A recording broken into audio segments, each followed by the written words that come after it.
The torches are burning low in the great hall of Babylon, and the wine has been flowing for hours. 1,000 guests recline on couches inlaid with ivory.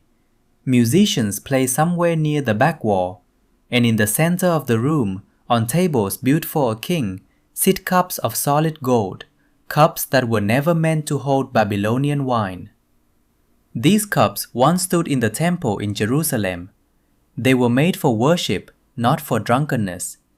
Someone brought them out tonight as a joke, a way of saying, "Look what we took, look what our gods did to your God." You can almost hear the laughter. You can almost feel the heat of the room, the smell of the wine, the particular kind of confidence that only comes from a man who has never once imagined losing. And then, mid-laugh, mid-toast, the fingers of a human hand appear in the air near the lampstand. No arm, no body, just fingers, moving against the plaster of the wall, writing something none of them can read. We will get to that hand, but not yet. Because to understand what that hand is writing, and why it stops the party cold, you need to understand something first. You need to understand that this was not the first king to stand at the top of everything he'd ever wanted, and forget, in one unguarded moment, who put him there. This is not a story about armies losing to bigger armies. This is not a story about empires falling to stronger empires. This is not a story about bad luck, or timing, or politics. This is a story about the exact moment, private, quiet, almost invisible from the outside, when a king stops fearing God and starts trusting his own throne. And once you see that moment in one king's life, you will start seeing it in all of them. 5 men, 5 crowns, 1 trapdoor, hidden underneath every single one of them. You're going to meet a shepherd boy who becomes a king and loses the Spirit of God without even noticing it leave. You're going to meet the wisest man who ever lived and watch him build shrines to foreign gods on a hill his own father once walked in prayer. You're going to meet a king who reigns for 52 years without a single major failure, until the one day he decides the rules that apply to everyone else no longer apply to him. You're going to meet a king who loses his mind completely, driven out to live like an animal because of 7 words he said while looking out over his own city. And then you're going to meet the man in this room tonight, the one about to read the hand on the wall for himself. Stay with me, because by the end of this, you won't just understand why 5 ancient kings fell. You understand the trapdoor sitting underneath your own life right now, whether you've noticed it yet or not. Go back further. Go back centuries before that hall in Babylon, to a hillside in the land of Benjamin, where a young man is hiding among the baggage of an army camp, because he has just been told he's about to become king, and he does not believe it, and he does not want it. His name is Saul. He is tall, taller than anyone else in Israel, the kind of tall that makes a crowd go quiet when he walks in. And when the prophet Samuel finally drags him out from where he's hiding and presents him to the nation, Saul does not look like a man hungry for power. He looks like a man who would rather be anywhere else.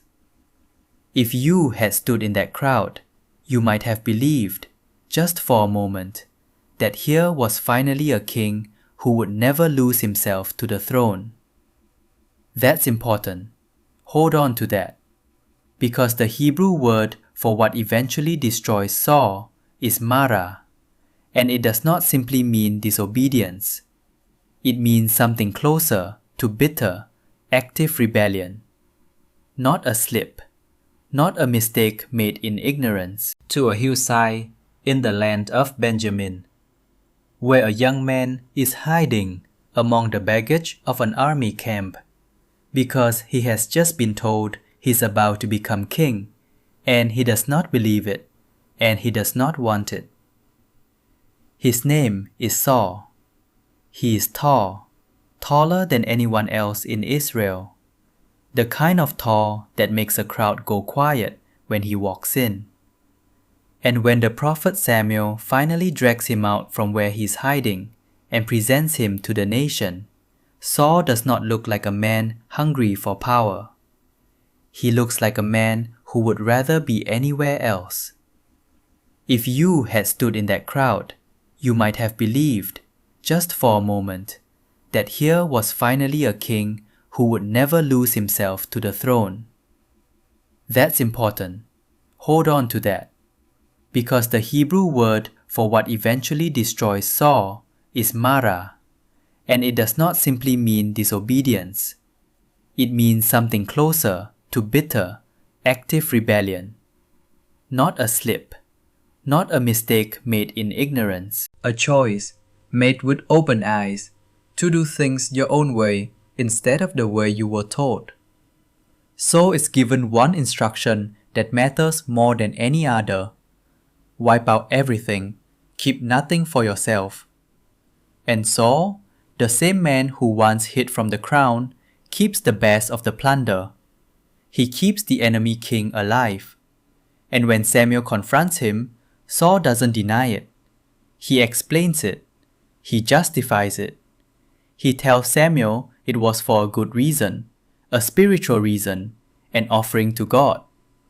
Samuel's response is one of the most quoted lines in the Old Testament, and most people miss what it's actually saying.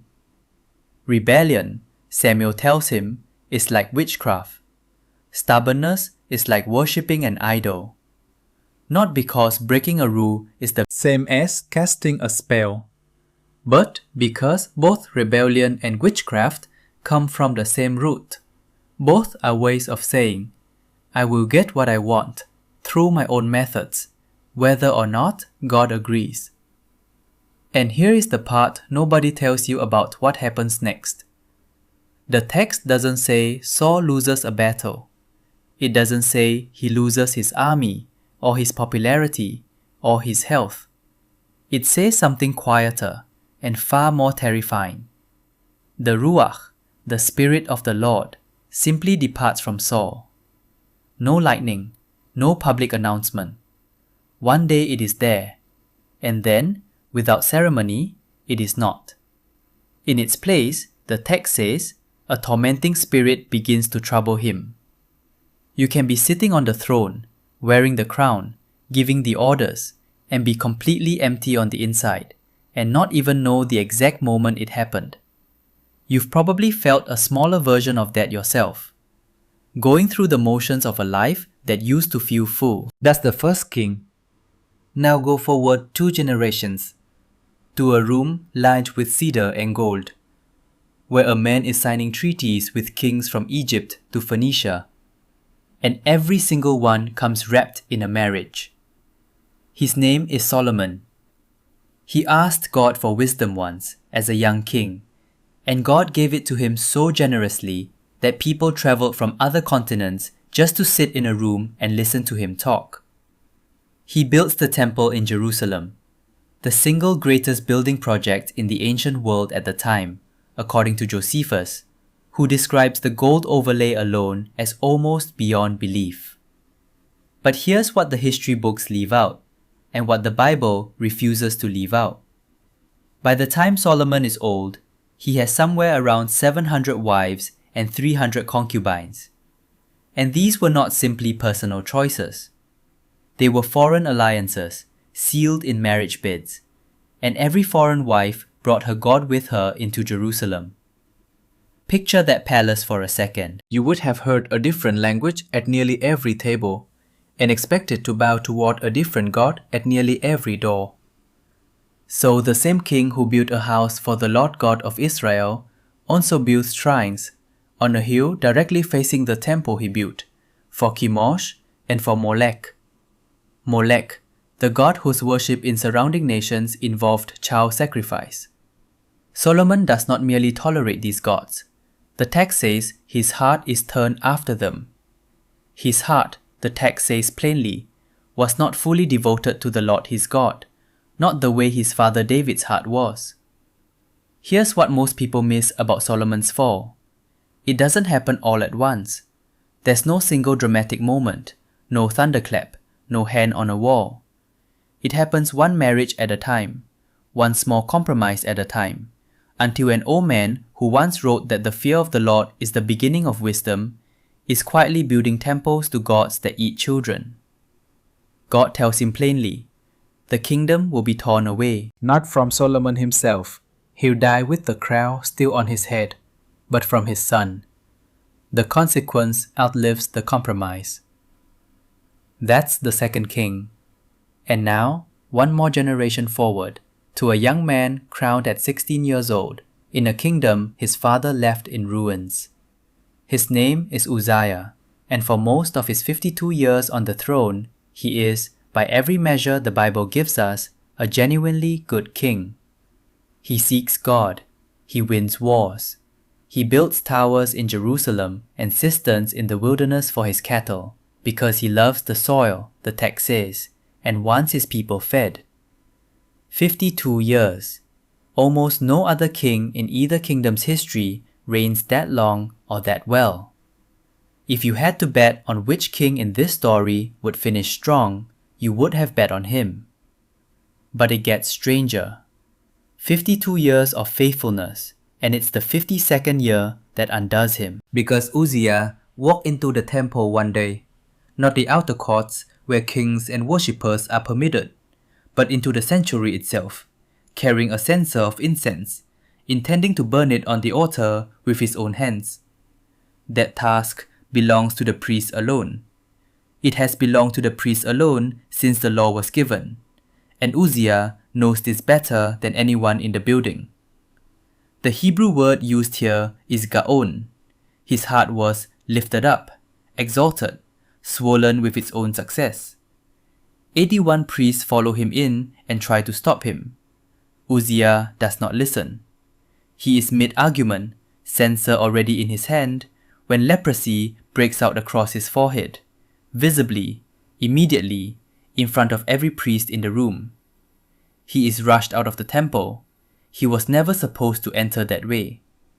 And he lives the rest of his life outside the city, in isolation, because the law requires it, while his son rules in his place. A king who built towers and dug wells for his people spends his final years unable to touch another human being. Here's what most people missed. Uzziah's failure wasn't rebellion like Saul's, and it wasn't compromise like Solomon's. It was success. 52 years of doing everything right convinced him that the rules other men needed didn't apply to him anymore. 3 kings, 3 different doors into the same room. Rebellion, compromise, success. And every single one of them ends with the man who once feared God quietly deciding he didn't need to anymore. So pause here for a second, because you've just met 3 kings, and if you're paying attention, you've already noticed something. None of them started out broken. Saul hid from the crown before he wore it. Solomon asked for wisdom before he asked for anything else. Uzziah spent 5 decades doing the hard, unglamorous work of actually caring for his people. These weren't villains from the beginning. That's what makes this so unsettling. Every one of them started well. If you're finding this pattern as unsettling as I do, hit subscribe, because we are only halfway through the kings in this story. And the next 2 don't just lose a kingdom. One of them loses his mind completely, and the other loses his life in the span of a single night. Stay with me.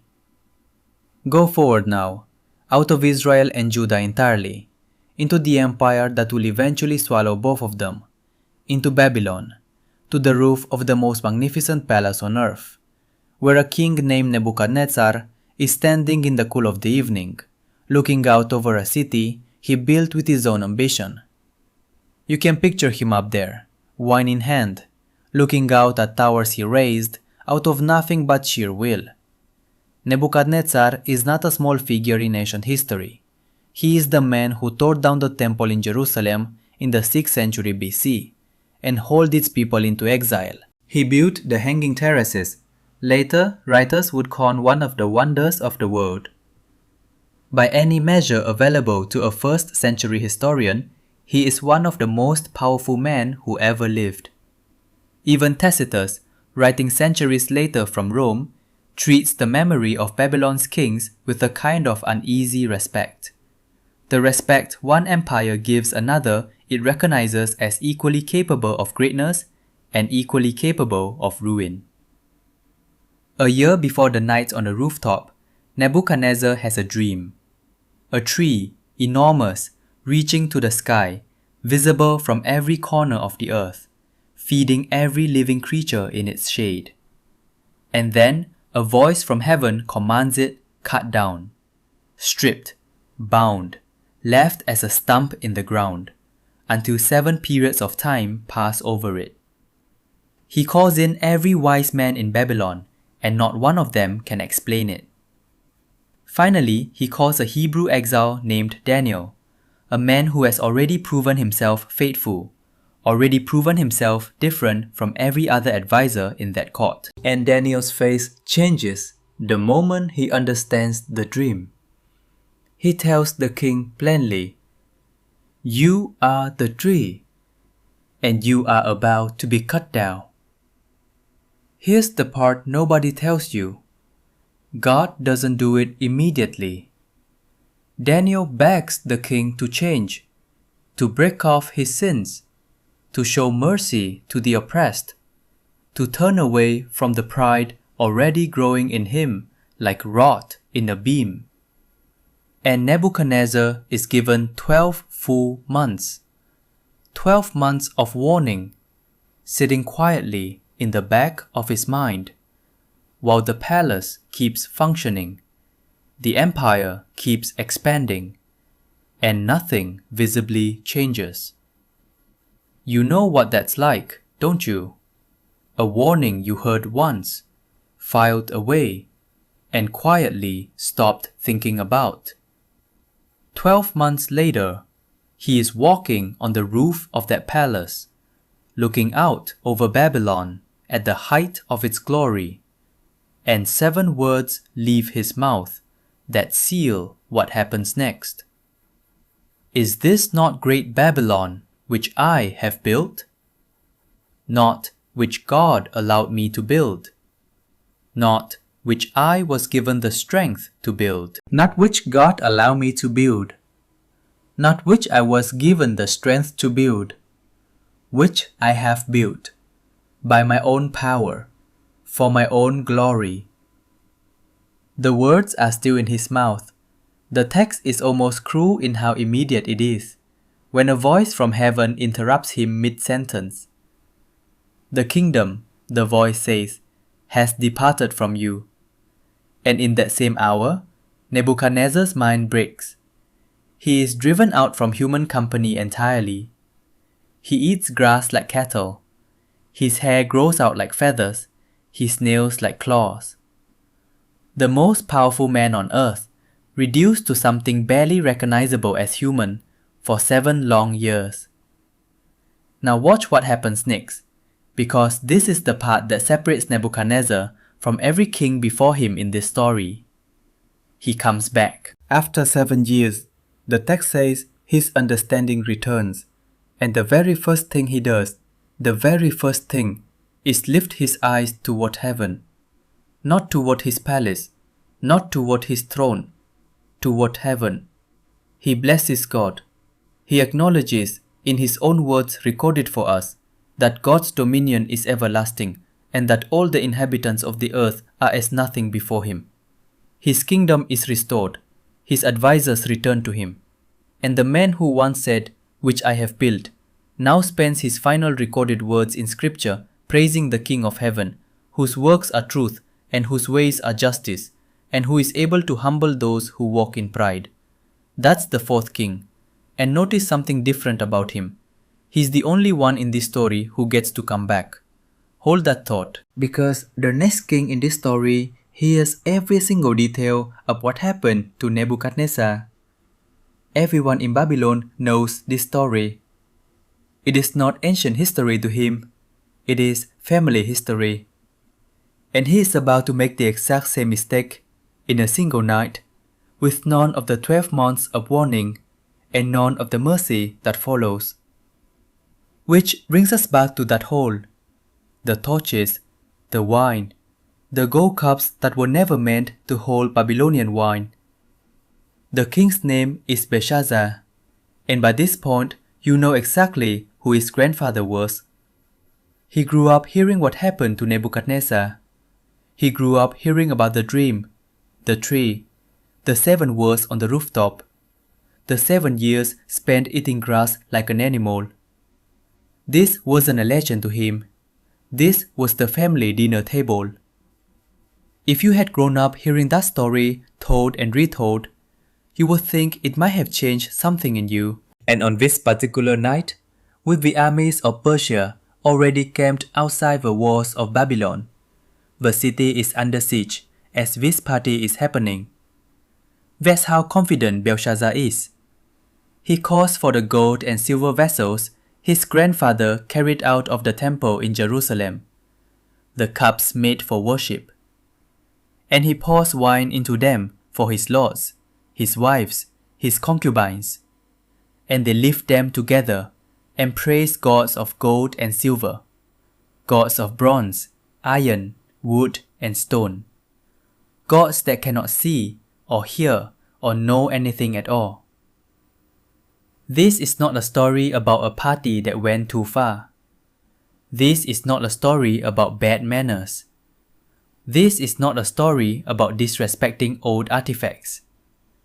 This is a story about a man who watched what pride did to the person who raised him and chose it anyway. Think about the moment right before a diagnosis comes back, or the moment right before someone opens the letter that ends a marriage, or the moment right before the phone call that changes everything.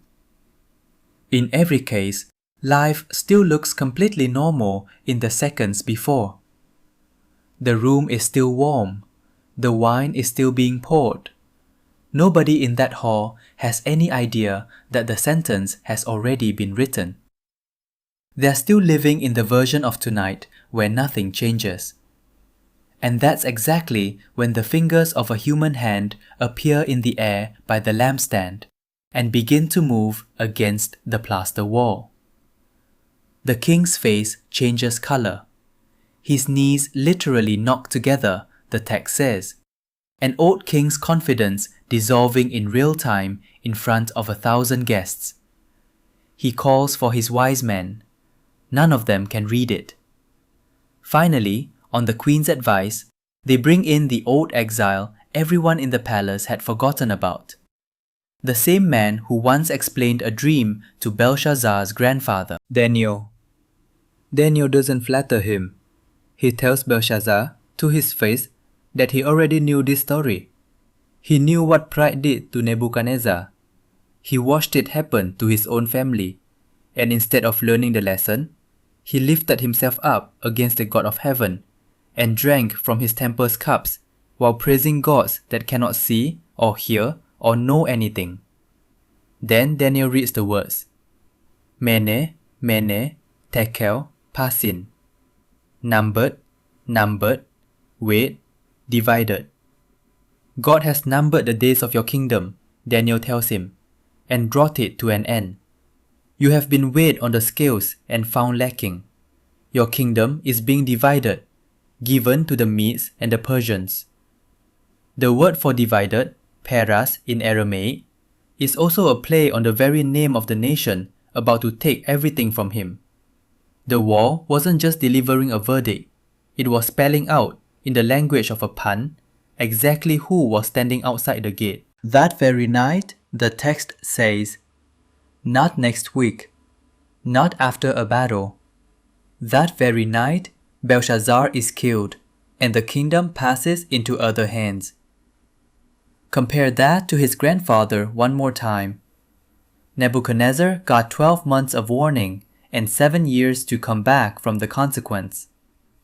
Belshazzar, who had the warning already sitting in his family's history, who had watched the entire story play out and knew exactly how it ended, Belshazzar gets 1 night and no way back. Same pride, same trapdoor. But the grace that met Nebuchadnezzar had already been offered once and refused before Belshazzar ever lifted that stolen cup. 5 kings, 5 crowns, 1 trapdoor, hiding underneath every single one of them. So here's what this actually means, and why it matters whether or not you've ever worn a crown of any kind. First takeaway. Every single one of these men fell the same way, not through a sudden attack from outside, but through a quiet decision on the inside to stop fearing God and start trusting themselves. Rebellion took Saul. Compromise took Solomon. Success took Uzziah. Pride took Nebuchadnezzar, and then took him again through his own grandson. Different doors, same room. Second takeaway, and this one is for you specifically. You don't need a throne for this pattern to apply to you. You have a version of it already. A career, a relationship, a reputation, a level of comfort you've worked hard to build. And the same quiet voice that told 5 kings the rules didn't apply to them anymore will, eventually, whisper the same thing to you. The question was never whether you face that whisper. The question is what you do the moment you hear it. Third takeaway, and this is the one I want you to actually sit with. Out of 5 kings in this story, only 1 ever came back. Nebuchadnezzar is. Anything else? He lifted his eyes toward heaven, not toward his palace, not toward his own name carved into brick after brick after brick across the city, toward heaven. That's it. That's the entire difference between a king who comes back from the fall and a king who doesn't. Not how far you fell, not how long you were gone, just where your eyes go the moment you're able to lift them again. Out of these 5 kings, which one hit you the hardest? And, be honest, which one do you see the most of yourself in? Tell me below, because here's the truth this whole story is really about. God is not looking for kings who never fall. There aren't any. He's looking for the ones who, in the ruins of whatever they built without him, finally lift their eyes back to heaven.